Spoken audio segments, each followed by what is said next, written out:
Back to my another blog. আজি হৈছে সোমবাৰ আৰু এতিয়া পাইছে 4টা আৰু গম পাইছেনে বিহুটো পালেহিয়ে, গতিকে বিহুতনো কিবা এটা নকৰাকৈ কেনেকৈ থাকোঁ কওকচোন। বিহুত মানুহ আহিলে কিবা এটা বস্তু মানে আগত এটা বা দুটা কিবা বস্তু নিজে হাতেৰে বনোৱা উলিয়াই নিদিলে মনটো কিবা ভাল লাগি নাথাকে। যদিও মানে খুব এলাহ লাগিছিলে আজি, তথাপিতো বোলো নহয় কৰ্দৈ কেইটামান কৰোঁ আৰু ৰেচিপিটো আপোনালোকৰ ওচৰলৈ লৈ আহোঁ। সকলোৱে জানে বাৰু, তথাপিতো কেতিয়াবা অকণমান কোনোবা নজনা থাকিবও পাৰে বা অকণমান বেলেগ ধৰণৰো হ'ব পাৰে, গতিকে লৈ আহিছোঁ আপোনালোকৰ ওচৰতে। মই ভাবিছোঁ নিশ্চয় ভাল পাব আৰু একদম সহজ পদ্ধতি, কৰিবলৈ খুবেই ভাল লাগে, খাবলৈকো খুবেই ধুনীয়া হয়।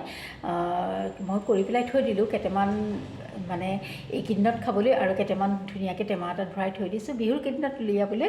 আৰু আগতীয়াকৈ নকৰিলে নহয় দিয়কচোন, কাৰণ কিবাকিবি কৰি থাকোঁতে সময়টো গুচিয়ে যায়গৈ, পটককৈ বিহু পায়েই যায়হি। গতিকে দুদিনমান আগৰ পৰাই যদি কিবাকিবি কৰি নাথাকোঁ তেনেহ'লে নহয়গৈ, বৰ লৰালৰি লাগি যায়। সেইকাৰণে আজি আমি কৰ্দৈ ৰেচিপিটো লৈ আহিছোঁ। যদি ভাল পায় তেনেহ'লে প্লিজ লাইক শ্বেয়াৰ কমেণ্ট কৰি মোক উৎসাহিত কৰিব, আৰু যদি মোৰ চেনেলত নতুন তেনেহ'লে প্লিজ চেনেলটো ছাবস্ক্ৰাইব কৰি কাষতে থকা বেল আইকনটো টিপি অল কৰি দিব। তেনেহ'লে ব'লক এতিয়া আমি ৰেচিপিৰ মাজলৈ যাওঁ। হেল্ল' এভৰিৱান, মই লৈছোঁ এইখিনি ময়দা। ইয়াত এনেকুৱা জোখৰ কাপ এটাৰে 2.5 কাপমান ময়দা আছে। আপোনালোকে নিজৰ আন্দাজ অনুসৰি দিব, একো কথা নাই, যোনে যিমান বনায়। আৰু এইখিনি মই বনাম কৰ্দৈ, মই নিমখীয়াই বনাম, মিঠা নবনাওঁ, যিহেতু এয়া আছে চুগাৰ আছে কাৰোবাৰ, গতিকে ঘৰত নাখাব মিঠা বনালে, সেইকাৰণে মই নিমখীয়া বনাবলৈ লৈছোঁ। ইয়াত মই অকণমান নিমখ দি দিম, যাতে মুখত অকণ নিমখ ভাৱটো লাগে, সেইকাৰণে অকণমান সৰহকৈ মই নিমখ দি দিছোঁ।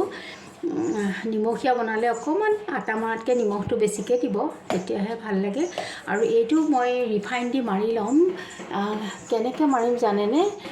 ইয়াত মই ৰিফাইন অকণ সৰহকৈ দিব লাগে, যাতে এয়া হয়, মানে ইমান বেছিও নহয়, এইখিনি মানে ভালকৈ এয়া কৰিব লাগে, সানি ল'ব লাগে, মানে যাতে মই যিখিনি ৰিফাইন দিছোঁ সেইখিনি যাতে গোটেই ময়দাখিনিতে মিক্স হৈ যায় ময়দাখিনিৰ লগত।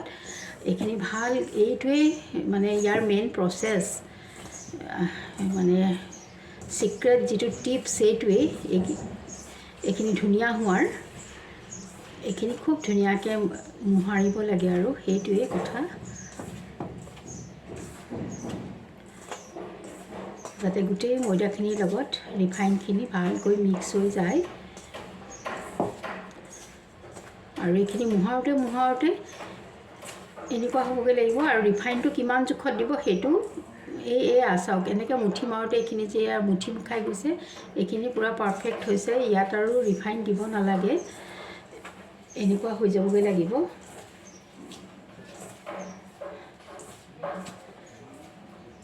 আধা কাপমান দিব লাগে আৰু তেল, 2 কাপ 2.5 কাপ যদি আপুনি ময়দা লয়, তাতে আধা কাপমান দিবলগীয়া হৈ যায়। এতিয়া মই অকণমান ইমান বেছি গৰমো নহয়, অকণমান কুহুমীয়া পানী দি মাৰিম। এয়া দেখিছেনে, এইখিনি এনেকুৱা হৈ গৈছেগৈ। এইখিনি পৰ্যায়লৈকে মই এনেকৈ সানি ল'লোঁ, গোটেইখিনিতে নিমখ আৰু ৰিফাইনটো যাতে ভালকৈ মিল হৈ যায় তেনেকুৱাকৈ। আৰু ইয়াত কোনো ধৰণৰ মই চ'ডা মিক্স নকৰোঁ, বেকিং পাউডাৰ নিদিওঁ। এইখিনিয়ে ধুনীয়া খচখচীয়া কৰি দিব এই কৰ্দৈকেইটা। আৰু এতিয়া মই অকণমান এয়া পানী মই লৈছোঁ, এইখিনি পানী ইয়াৰে মই অকণকৈ মাৰি যাম। বেছি ঢিলাকৈও নামাৰোঁ আৰু বেছি টানকৈও নামাৰোঁ। একেলগতে পানী নিদিব, বেছি হৈ যাব পাৰে, কাৰণ ইয়াত ৰিফাইন তেল আছে ন।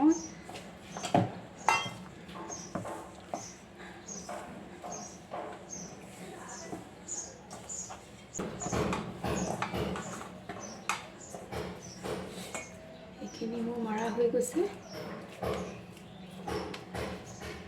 এতিয়া মই অকণমান শ্লেপখনত থৈ পেলাই মাৰিম, কাৰীপট্টোত ইমান ভালকৈ মাৰিব নোৱাৰি।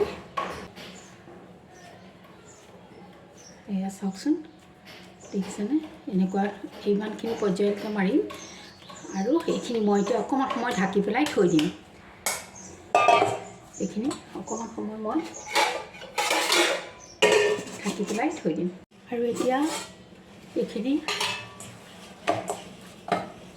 হৈ গৈছে, মই এতিয়া বনাম।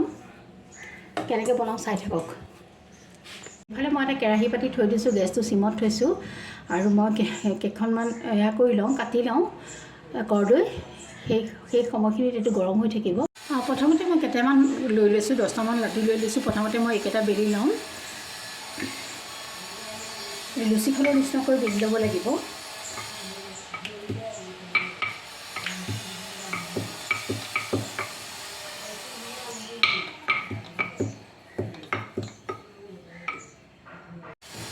আৰু এতিয়া চুৰি এখনেৰে এই খালি মাজৰ পাৰ্টকেইটা কাটিলেই হ'ল।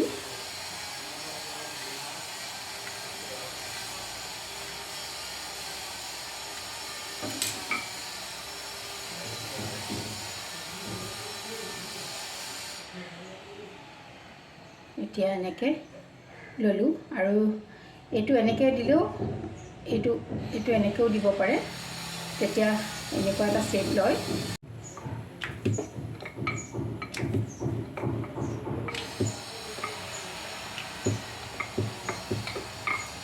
এইটো এনেকৈ কাটি যাব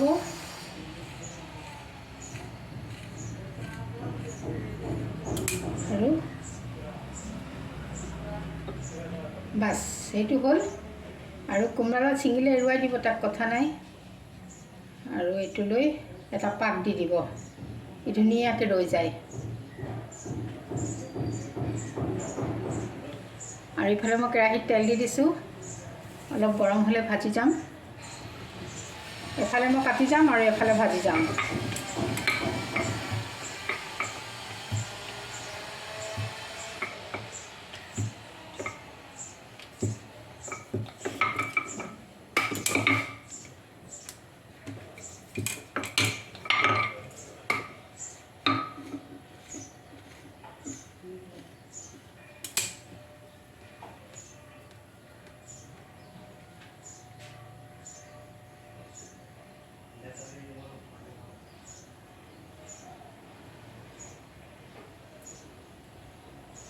আৰু এইফালে চাওঁ আহকচোন তেলখিনি গৰম হৈছেনে নাই।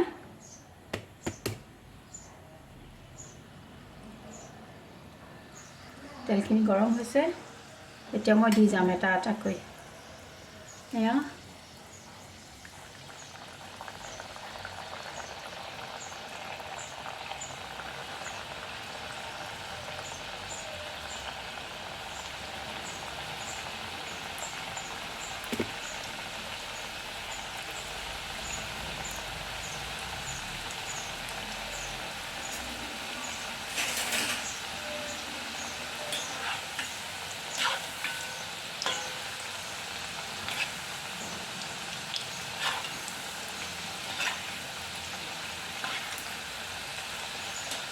আৰু এইটো মিঠাকৈও কৰিব পাৰি, চেনি পানীত দিলেই হ'ল, চেনি ৰসত।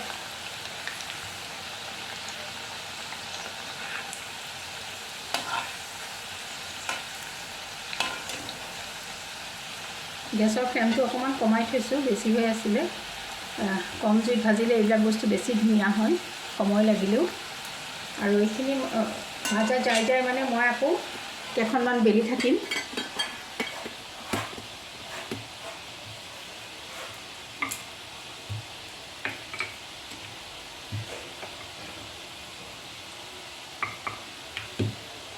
এনেকৈ আপোনালোকে চিধাকৈও কৰিব পাৰে, মুকুতাইও দিব পাৰে, আৰু অকণমান কেৰেচীয়াকৈ কৰিলেও এইটো বস্তু যদি এনেকৈ অকণমান কেৰেচীয়াকৈ আনে তেতিয়াও কিন্তু কৰ্দৈটো দেখিবলৈ ধুনীয়া লাগে।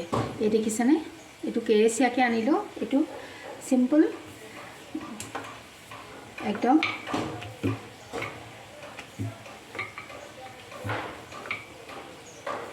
এইখন মই বেলি দেখাই দিছোঁ অকণমান। লুচিখন ইমান গোল হ'ব বুলি কথা নাই, এনেকৈ মাছটো কাটি ল'ব। মাছটো কাটি লৈ আপোনালোকে এনেকৈ চিধাকৈও পকাব পাৰে, নহ'লে বা অকণমান এনেকৈ কেৰেচীয়াকৈ পকালেও তাৰ লুকটো অকণমান চেঞ্জ হৈ যায়, দেখিবলৈ অকণমান বেলেগ লাগে, ধুনীয়া লাগে। আৰু এয়া মোৰ লাষ্ট এই দুটা আছেগৈ, গোটেইখিনি ভাজি মই শেষ কৰিলোঁ। আৰু তেল মই দিয়া নাই, লাষ্টত মই অকণ কমাই দি ভাজিছোঁ, 2-3টাকৈ দি, এই 3টাকৈ দিছোঁ। আৰু এয়া লাষ্ট মই 2টাকৈ দিছোঁ, কাৰণ এই কেৰাহীটোত আকৌ মই তেল নিদিওঁ, এইখিনি তেলৰ ব্যৱহাৰ নহয়, যিকণ থাকে। আৰু কম থাকিলেও পেলাবলৈও বেয়া নালাগে। আৰু এইফালে এইখিনি মই ভাজি এইখিনি ৰেডি কৰিলোঁ, এইখিনি মোৰ হৈ গ'ল। আৰু এদিন মই লৈ আহিম মিঠাটো চেনিৰ ৰসত কেনেকৈ দিব পাৰি।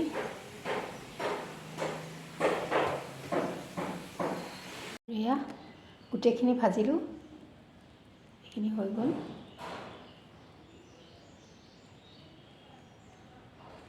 এয়া চাওক, এটা